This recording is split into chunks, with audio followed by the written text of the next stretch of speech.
예, 여러분 반갑습니다. 3월 31일 공룡근의 도발TV 시작하겠습니다. 공룡근의 도발TV 메인 앵커 공룡근입니다. 반갑습니다.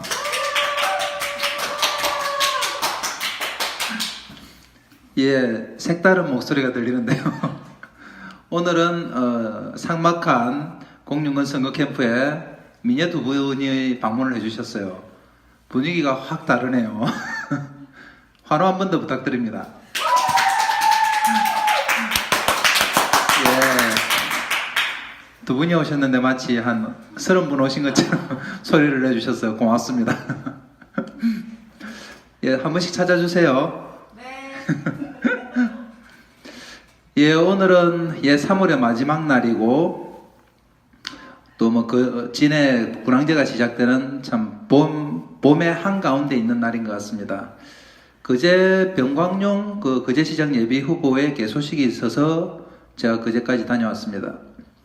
그제 가니까 뭐 김두관 전 지사님을 비롯해서 유명하신 분들이 많이 오셨고, 그리고 지금 우리 경남도지사 예비 후보 3명이 오랜만에 한자리에 모였습니다. 공윤건 말고 공모모 후보님, 공윤건 후보, 그리고 권모모 후보, 이렇게 3명이서 나란히 앉아서 최근에 돌아가는 상황에 대해서 살짝 얘기를 하고 왔습니다. 조금 유쾌한 상황은 아니긴 하나 다들 나름대로 좀 한번 얘기는 해야 되지 않겠느냐, 우리끼리, 이런 말을 좀 하고 왔습니다. 다음 주 월요일이 이제 우리 중앙당에 가서 공천심사 면접을 보게 돼 있어요. 저도 월요일 올라가서 저녁 7시쯤에 면접이 예정돼 있는데 하여튼 내일하고 모레를 거치면서 어느 정도의 방향이 잡히지 않을까, 그렇게 생각을 하고 있습니다. 그제를 가다 보니까 이제 그가대교를 타고 왔는데, 그가대교를 지나면서 또 옛날에 제가 그가대교를 한창 다룰 때가 좀 생각이 났었습니다. 도의원 할 때. 이게 민자 사업이란 게 그가대교, 마창대교, 김해 경전철 이런 것들이 경남의 대표적인 민자 사업이죠. 민자 사업이란 게 건설하면서 건설사가 하청에 의해서 대규모 이익을 내고, 그리고 건설하고 나서 금융사에 그 지분을 넘기면서 금융사가 지속적인 고수익을 내고, 이게 이제 민자 사업의 구조였어요. 이전에는 MRG라는 게 있어가지고, 그러니까 만약에 그가대교에 하루에 1000대가 지나가도록 설계가 됐는데 700대 이하로 내려가면은 자치단체에서 돈을 갚아줘야 되는 거예요, 건설사에. 이게 MRG인데, 그러니까 만약에 김해 경전철 같은 경우는 초기에 17만 대가 지나가야지 되는데, 만약에 그 밑으로 가게 되면은 김해시에서 돈을 갚아줘야 되는 거죠. 그런데 김해 경전철이 오픈을 하니까 하루에 몇 대가 지나가냐면은 3만 대가 지나가요. 그러니까 예측치가 17만 대인데 3만 대가 지나가니까 14만 대가 김해시에서 보존을 해줘야 되는 거죠. 김해시하고 부산시에서. 이걸 20년 동안 하니까 2조 5천억이 적자가 나는 거예요. 그러니까 김해시 1년 가용 예산이라 해봤자 전체 예산은 1조 2, 3천억 되지만 시에서 운영 가능한 예산이 한 10분의 1 정도 1,200, 300억 일이 되는데, 평균 한 6, 700억을 건설회사하고 금융사에 갚아줘야 되는 이런 희한한 상황이 발생을 하는 거예요. 그래서 그가대교도 비슷한 상황이었죠. 그래서 제가 그가대교를 가지고 또 한 1년 좀 싸웠던 적이 있습니다. 이게 농해양수산위원회 산하에서 다루는 거였는데, 제가 당시에 농해양수산위원장이었고 민자 사업을 다룰 수 있는 도의원이 거의 없었어요. 그래서 제가 집중적으로 다뤘었는데, 초반에 한 2조 정도의 자금을 가지고 공사를 했는데, 이게 설계가 된 게 한 9.6% 정도의 연수익률을 내는 것으로 설계가 됐죠.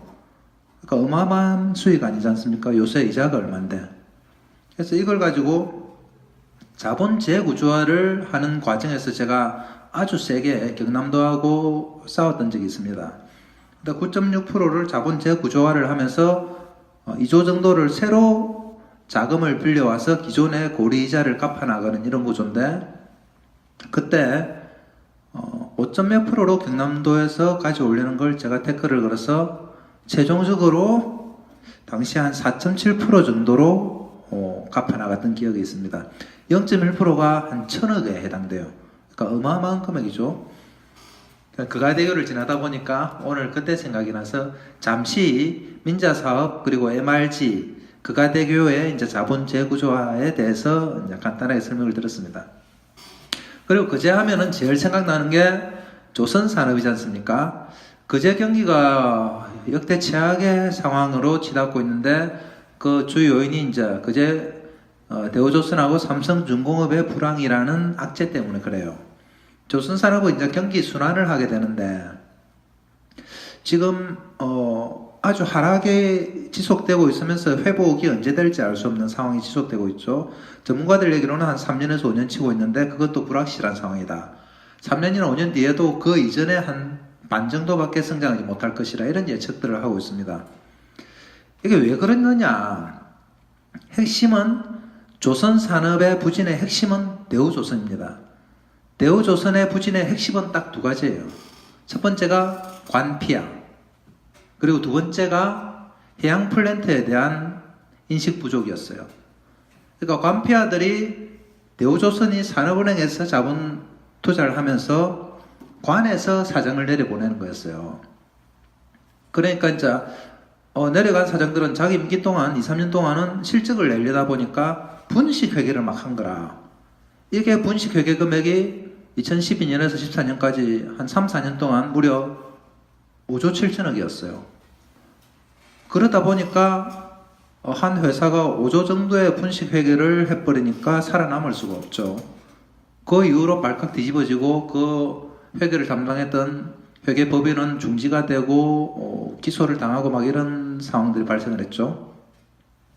참 안타까운 일입니다. 이게 이 고통들을 이제 우리 조선사 직원들이 당하고 있고 대우조선이 부실해지면서 하청업체들 어마어마하게 고통을 당하고 있고 따라서 경남의 절반 정도의 경제를 담당하고 있던 조선기계가 다 무너지는 그런 계기가 됐죠. 대우조선에 들어간 금액이 최근 한 2, 3년 동안 한 7조에 달하는 국민들의 세금이 들어가고 있습니다. 결국은 관피아가 이런 상황을 발생을 시킨 거예요. 그리고 이제 관피아가 내려와서 자기가 실적을 내려다 보니까 해양 플랜트라는 당시에 황금알을 낳는 거위라고 생각을 했는데 이게 제대로 알지도 못하면서 막 저가 수주를 한 거예요. 설계 과정이 어떻게 진행이 되는지 설계에 대한 핵심이 설계거든요. 해양 플랜트는 그거에 대한 인식도 없이 덜렁 수주를 해와서 계속 변경을 하는 과정에서 조 단위의 손실이 발생하고 이랬었습니다.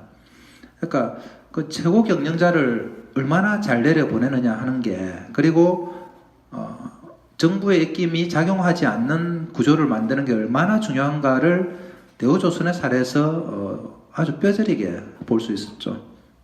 그 최근에 STX 조선, 성동조선, 물론 뭐 중소조선소는 이전부터 어려웠지만은 기본적으로 미리 준비가 안 돼 있다, 대처가 안 돼 있다는 것이 이제 대부분의 중론이었습니다. 예, 오늘 너무 심오한 얘기를 했죠. 그제를 가다 보니까 제가 조선소하고 그가대교 얘기를 좀 하게 됐습니다.